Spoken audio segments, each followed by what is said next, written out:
9 предлог одлуки од областа на урбанизмот, од кои 2 за решавање на проблемот со проширување на капацитетите на штипските детски градинки за прием на нови дечиња.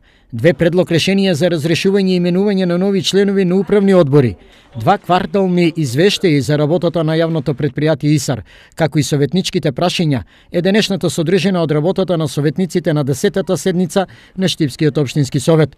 Повеќе време советниците потрошија на разгледување на кварталниот извештај на ЈП ИСАР, особено работата на работната единица комунална хигиена. Поголемите активности се одвиваат на чистење на наноси по породни дождови, миење на улиците. Во однос на финансискиот дел, во извештајниот период за 3 месеци по реализирани ситуации за работа на општина Штип се ситуирани 3,4 милиони денари. Опозицијата со забелешки за работата на комуналците. Би сакал реакциите на граѓаните кои што ги даваат во медиумите и кои што ги даваат на социјалните мрежи во оваа прилика да ги спомнам, бидејќи тие не се задоволни од начинот на кој се чистат јавните површини. Позицијата и опозицијата претежно имаа идентични мислења за грото од поднесените точки од дневниот ред, што значи беа усвоени едногласно.